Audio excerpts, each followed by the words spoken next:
Hello students. In genetics, we have learned that every heritable character and its multiple forms are called traits. How the traits are expressed? It is due to a protein. For every metabolic reaction to express the trait, proteins are essential. For example, eye pigment.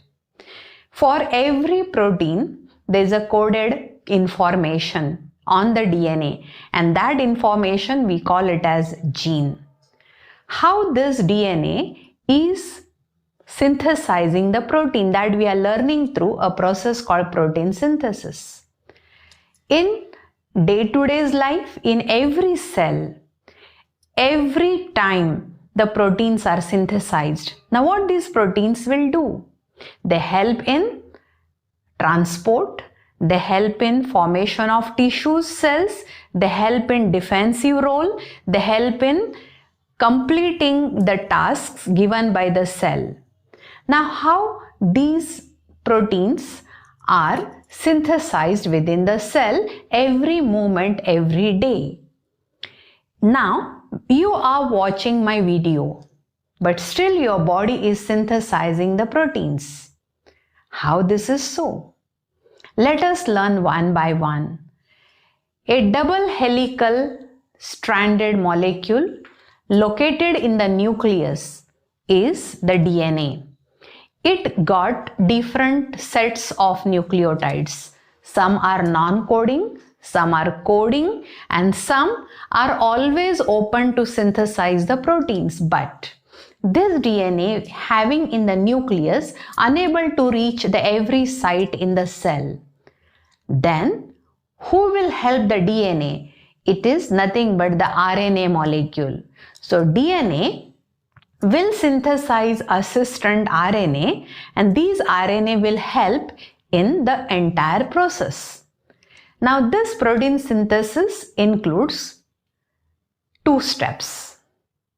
Let us recall, in previous session I told you that every DNA having a functional segment gene that we call cistron now, this cistron undergo uncoils to synthesize a RNA molecule, and that is the first step.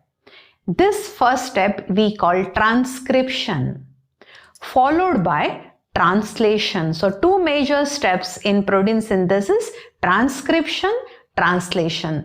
To avoid confusion, see in the transcription C on which you are giving more stress, and in translation you are giving more stress on the L.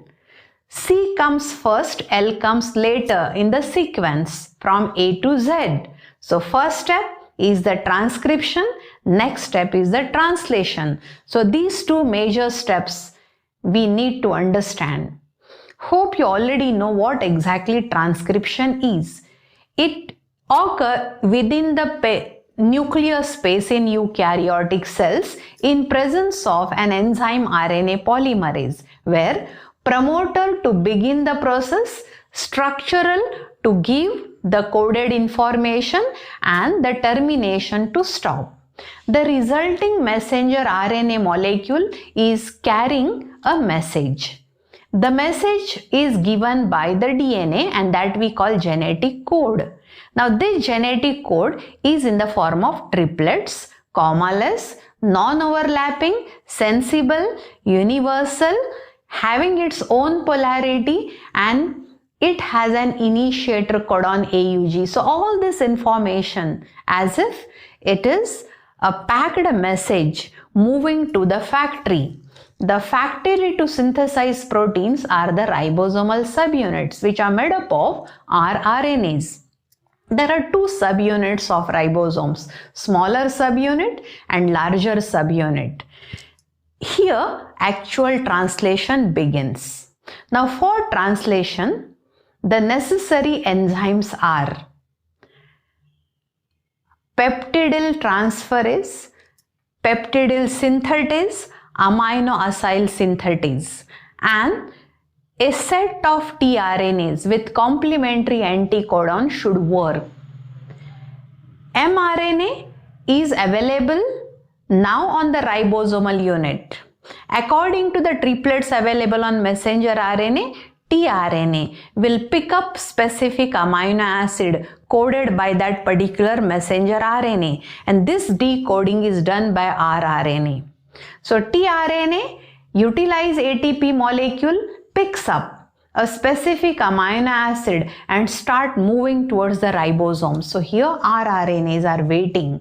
They will give entry to tRNA whose anticodon is complementary to the codon. So the yellow colored is the mRNA, blue colored regions on tRNA, it is a set of 3 nucleotides that we call anticodon. Now here you can see AUG, it is an initiator codon. The complementary is UAC, it is an anticodon present on anticodon loop. So now the messenger RNA is with exposed nucleotides in the form of triplet codons. There are many tRNAs with complementary anticodons are waiting because already they activated amino acids loaded on them in amino acid pool and they are already approaching towards the ribosomal units. Now the initiation is begin. AUG initiator codon is on peptidyl site. tRNA with UAC already brought first amino acid methionine.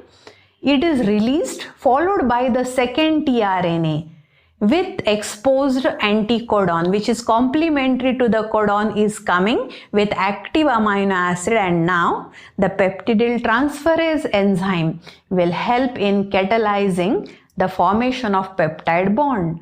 In previous session, I already told you about the genetic dictionary constructed by the scientists like Nierenberg, Robert Holle, H.G. Khorana and George Gamow along with the Crick.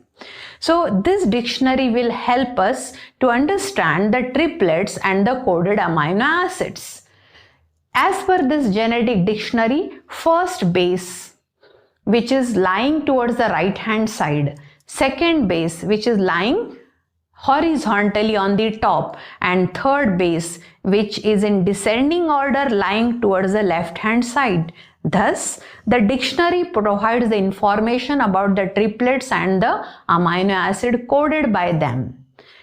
Here, considering this genetic dictionary, you can understand the amino acids. Some are coded by one triplet, some are coded by two triplets, some are coded by more than two triplets. That I already told you in the last session.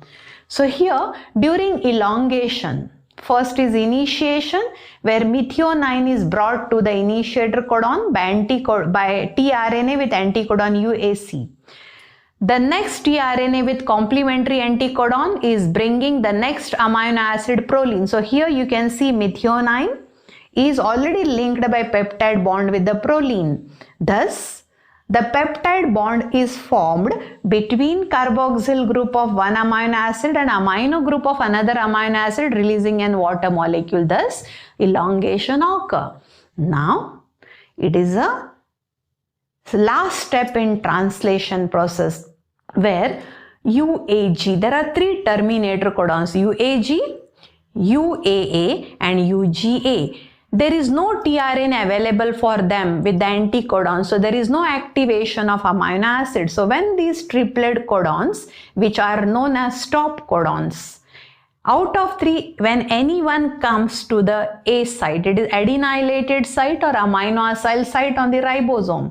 When this stop codon exposed, there is no tRNA with activated amino acid. Thus, whatever polypeptide chain is ready behind, it is released from the ribosomal subunits, and this is termination of protein synthesis.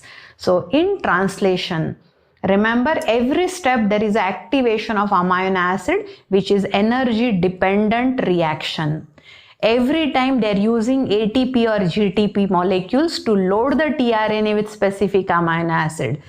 Next is initiation where methionine is brought by tRNA with anticodon UAC which is complementary to the codon which is initiator codon AUG, and then comes elongation where the respective tRNA After matching codon, using their anticodons, they go on releasing the respective amino acids which are linked by peptide bonds, and when the terminator codon, stop codon exposed on A site, the stop signal is given because there is no tRNA approaching. Thus, the protein synthesis will end.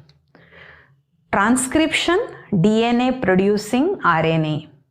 Translation, in which activated amino acids brought to the ribosomal units where mRNA already available, decoding the message with the help of rRNA and accordingly tRNA bringing the amino acids. Thus, activation of amino acid, initiation of polypeptide, elongation of polypeptide, termination of polypeptide. These 4 steps which includes translation process. Hope it is clear. If not, no need to take any tension. Stepwise, you need to explain transcription and translation, and this is how the DNA, being a boss sitting in the chamber nucleus, produce the assistants RNA molecules which will go to the site ribosome, brings amino acids as a raw material which are processed by synthesizing peptide bonds, and these polypeptides are undergoing processing in endoplasmic reticulum, packed with the help of Golgi complex, released near the reaction site, work as a regulator, hormone or catalyst enzyme to generate the product. Once the products are ready, metabolism is completed and cell is able to complete its activity. This is how the DNA regulates all reactions in the cell, and a set of reactions in the body is nothing but the multiple expressions, and these expressions, when they are visible to our eyes, we call phenotypes. When we link these phenotypic expressions to the nucleotide sequences of DNA and complementary sequences on mRNA, this is nothing but genotype. Thus, phenotype, genotype of a trait is depending on the boss, the DNA. Thank you.